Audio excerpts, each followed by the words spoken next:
जो पुल गिर रहे हैं वो किसने बनवाए, किसकी सरकार में बने, किसके मंत्री रहते बने, पुल के लिए कितना पैसा मिला और कितना इस्तेमाल हुआ, इसे लेकर बिहार में अब फुल ऑन पॉलिटिक्स हो रही है। सत्ता पक्ष विपक्ष को घेर रहा है तो विपक्ष सत्ता पक्ष को, और इन सब के बीच भी अगर कुछ बच जा रहा है तो पुल गिरने का सारा दोष मौसम पर मढ़ दिया जा रहा है। हम लोग ये जानते हैं बरसात का समय है, काफी अब नॉर्मल वर्षा हुई है, इसलिए पुल के गिरने का सिलसिला है। लेकिन उसके बावजूद भी पुल क्यों गिरा है इसकी जांच के लिए यहाँ के मुख्यमंत्री बहुत संवेदनशील है। कल ही उन्होंने बैठक ली है और सख्त निर्देश दिया है कि अगर इसमें कहीं किसी प्रकार की गड़बड़ी हुई है उस पर आवश्यक कार्रवाई किया जाए और कड़ी कार्रवाई की जाए। पिछले 17 दिनों में बिहार में कम से कम 12 पुल ढह गए हैं। सीवान, सारण, मधुबनी, अररिया, पूर्वी चंपारण और किशनगंज से पुल गिरने की तस्वीरें आ रही हैं। पक्के और मजबूत दिखने वाले पुल कच्ची सड़कों की तरह भरभरा कर टूटते हुए नजर आ रहे हैं। बिहार में भले ही पुल टूट रहे हैं, लेकिन इन टूटे हुए पुलों पर पक्की सियासत हो रही है। एक दूसरे पर ठीकरा फोड़ा जा रहा है। सरकार बैठकों पर बैठकें कर रही है, आदेश के बाद जांच की जा रही है। लेकिन सच तो ये है कि फिर भी न पुल टूटना रुक रहा है और न ही सियासत। बिहार में जिस रफ्तार और अंदाज से पुल धराशायी हो रहे हैं, उसी रफ्तार में सियासत हो रही है। 6 महीने पहले तक एक दूसरे के साथी रहे जेडीयू और आरजेडी इस मामले में एक दूसरे पर सबसे ज्यादा हमलावर है। तेजस्वी यादव इसे लेकर लगातार नीतीश सरकार को घेर रहे हैं, तो जेडीयू और बीजेपी गिरते पुलों के लिए तेजस्वी यादव को जिम्मेदार ठहरा रही है। केंद्रीय मंत्री और जेडीयू नेता ललन सिंह ने कहा कि तेजस्वी यादव 1.5 साल तक ग्रामीण विकास मंत्री रहे हैं। वो उस समय काम कर रहे थे या मजे काट रहे थे, यह उन्हें बताना चाहिए, क्योंकि जो पुल गिर रहे हैं वो उन्हीं के टाइम में बने थे। तो ही बताना चाहिए 1.5 साल तक ग्रामीण कार्य विभाग का मंत्री कौन था, तो उनको ना बताना चाहिए कि क्या देख रहे थे, मजा कर रहे थे कि पुल का निर्माण देख रहे थे, ये उनको बताना चाहिए। दूसरे किससे पूछ रहे हैं? अब जेडीयू की ओर से जैसे ही आरोप लगाया गया, तेजस्वी यादव ने टाइमिंग और फंड का हवाला देकर फिर सारा ठीकरा सीएम नीतीश पर फोड़ दिया। सुनिए वो क्या बोले। लगभग जो है 1 दर्जन से ज्यादा जो है पुलें गिर चुकी हैं और हम तो केवल 18 महीने रहे, और 18 महीने जब हम मंत्री रहे तो विभाग के पास तो पैसा ही नहीं था। लेकिन 18 महीने के अलावा 18 साल तक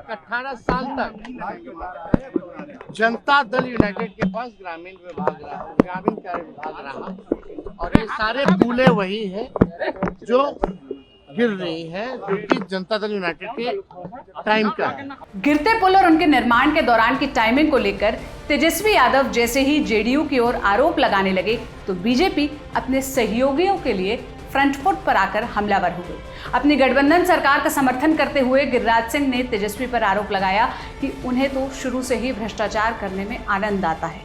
मैं तो मुख्यमंत्री जी से कहूंगा कि सारे पुलों का जो गिरा है उसका जांच कराएं, और कब का बना हुआ है, किसके समय का बना हुआ है, ये भी लोगों को बताएं एक कमेटी बना करके। और तेजस्वी यादव तो शुरू से ही भ्रष्टाचार के नींव पर खड़े हैं, इसीलिए उन्हें ये सब आनंद आता है। जो पुल गिर रहे हैं उनके लिए जैसे ही तेजस्वी यादव और उनके कार्यकाल को जिम्मेदार ठहराया जाने लगा, आरजेडी इस पर हमलावर हो गई। आरजेडी फाउंडेशन डे के कार्यक्रम में तेजस्वी यादव ने डबल इंजन की सरकार को चुनौती देते हुए क्या कहा, आप पहले वो सुनिए। सरकार के एक भी डबल इंजन के लोग इस पे बोलने को तैयार नहीं, और बोलते हैं तो एक ही बात बोलते कि तेजस्वी ने किया था, हम ही पेपर लीक करवाए, हम ही पुल गिरवा रहे हैं, हम ही लोगों का हत्या करवा रहे हैं। तो सरकार बैठी हुई थी, गिरफ्तार कर लो। लेकिन एक बात समझने की जरूरत है, तो जदयू के नेताओं ने कहा कि 17 महीने तेजस्वी के पास ग्रामीण कार्य विभाग था, लेकिन उन नेताओं को हम कहना चाहते हैं हमारे पास तो 5 डिपार्टमेंट था ही, लेकिन ग्रामीण कार्य विभाग 17 साल से कौन से पार्टी के पास था?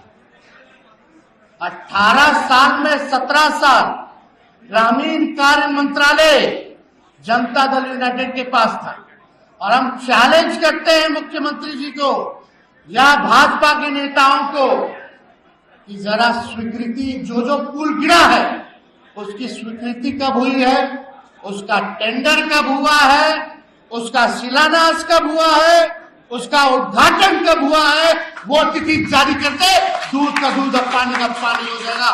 कौन भ्रष्टाचारी है यह तय हो जाएगा। टूटे हुए पुलों पर सियासी फजीहत के बाद अब जाकर सरकार भी एक्टिव हो गई है। हाल ही में टूटे हुए पुलों के लिए जिम्मेदार 11 इंजीनियर्स को सस्पेंड कर दिया गया है।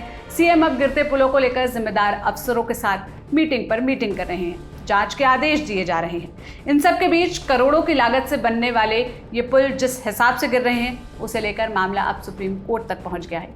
इंडिया टुडे की रिपोर्ट के मुताबिक लगातार पुल गिरने की इन घटनाओं को देखते हुए सुप्रीम कोर्ट में जनहित याचिका डाली गई है। एडवोकेट ब्रिजेश सिंह ने सुप्रीम कोर्ट में रिट याचिका दाखिल कर राज्य में मौजूद हाल के वर्षों में हुए छोटे बड़े पुलों के सरकारी निर्माण का स्ट्रक्चर ऑडिट कराने का आदेश देने की गुहार लगाई है। अब देखना होगा कि कोर्ट इस याचिका की सुनवाई के लिए इसे मंजूर करती है या खारिज कर देती है। लेकिन इस सब के बीच सवाल अब भी वही है कि बिहार में गिरते पुलों के लिए जिम्मेदार कौन है? जिम्मेदार कमजोर नींव है या फिर कमजोर सियासी नीयत? बीते कुछ सालों में बिहार में सत्ता बचाने के लिए हर कुछ महीनों पर गठबंधन का नया पुल भले ही बनता जा रहा है, लेकिन आम जनता के लिए बन रहे पुल बेहिसाब तरीके से टूट रहे हैं और ये एक बड़ा सच है। आप इस पूरी खबर पर क्या राय रखते हैं? कमेंट में जरूर बताइएगा। आपके लिए ये खबर लिखी थी मेरी साथी सुप्रिया ने। मेरा नाम सोनल है। देश और दुनिया की तमाम खबरों के लिए लल्लन टॉप देखते रहिए। शुक्रिया।